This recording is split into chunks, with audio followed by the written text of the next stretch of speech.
Үндістан атауы сол жерде орналасқан Инд өзеніне тікелей байланысты.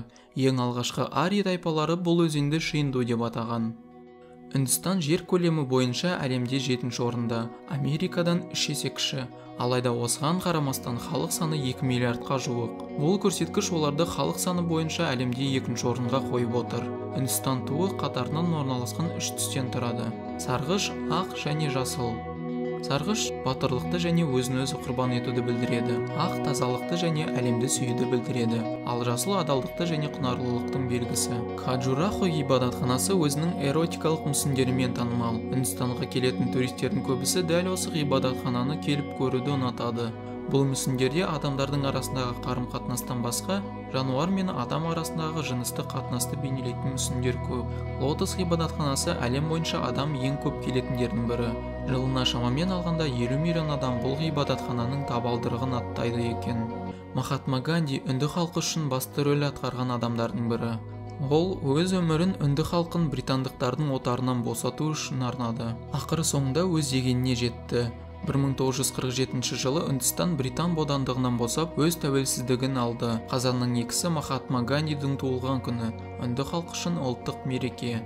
Үнді халқы математика, медицина және аспанды зерттеуде үлкен жетістіктерге жеткен. Жоғарыда айтылып өткен әрбір ғылымның отаны Үндістан. Ең алғашқы университет біздің заманымызға дейін 700 жылы Үндістанда пайда болған. Ең алғашқы медицина мектебі 2,5 мың жыл бұрын Үндістанда қаланған. Тіпті шахмат ойыны ең алғашында Үндістанда пайда болды. Жан-жақты дамағанына қарамастан, ең үлкен қиындық халық жағдайының төмендігінде. Үнді халқының басым көпшілігі кедейлер. Бұл жерде орташа деген ұғым жоқ. Байлар мен кедейлердің арасындағы алшақтық өте үлкен.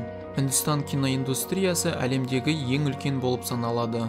Болливуд Мумбай сөзі мен Голливудтың қосындысынан шыққан атау. Болливудта жылына 800-ден астам фильм түсіріледі. Үндістан халқы таң қалдырмай қоймайды. Әлемдегі ең үлкен отбасы Үндістанда орналасқан. 67 жасар Зион Чанның 39 әйелі, 94 баласы, 33 немересі және 14 келіні бар. Жалпы алғанда 181 адамнан тұратын бұл отбасы 4 қабатты 100 бөлмелі үйде тұрады. Олардың өздерінің мектептері, шеберханалары, күріш өсіретін жерлері және бақшалары бар. Үндістан көптеген діндердің отаны. Олардың ішінде индуизм, буддизм, жайнизм және сикхизм. Қазіргі таңда 11 дінді ұстанады. Бұл діндердің арасында индуизмнан кейін 2-ші орында ислам діні. Үндістанда әлем бойынша саны жағынан ең көп 300 мың мешіт орналасқан. Үндістер тамаққа ет қоспайды. Олардың арасында тіпті таза вегетариандықтар деген ұғым бар. Бұл дегеніміз тек ет жемеу ғана емес, оған қоса ет қосылған тамақ дайындалған ыдыстарды, асхананы, тіпті тоңазытқышты пайдаланбау.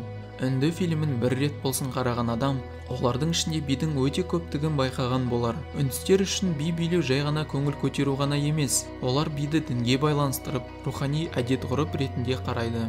Үнді жері субтропикалық аймақта орналасқан. Бұндай аймақтарда жауын-шашын мөлшері көп түседі, бірақ қар болмайды. Тек Гималайға жақын жерлерде ғана қар бар. Үндістан өсімдіктер және жануарлар дүниесі алуан түрлі. 45 мыңға жуық өсімдіктердің түрі, солардың ішінде 15 мыңы тек Үндістанда ғана кездеседі. 82 мыңға жуық жануарлар түрі.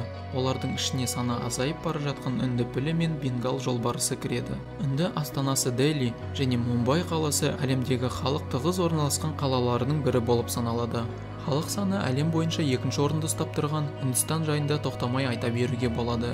Үнді адамдары, олардың дінге және салт-дәстүрге деген қарым-қатынасы, мерекелері, киім киюі және киім түрлері, тілі мен сан алуан өнері, олардың барлығын бір шығарылымда қамту мүмкін емес. Ал біз осымен аяқтаймыз. Егер бұл шығарылым сізге ұнаса, лайк басып, каналға жазылуыңызды сұраймын. Біздің су жайында және адам қолы жеткен топ 5 технологиялар шығарылымын қарауға кеңес беремін. Міндетті түрде осы канал жайында достарымызбен бөлісуді ұмытпаймыз.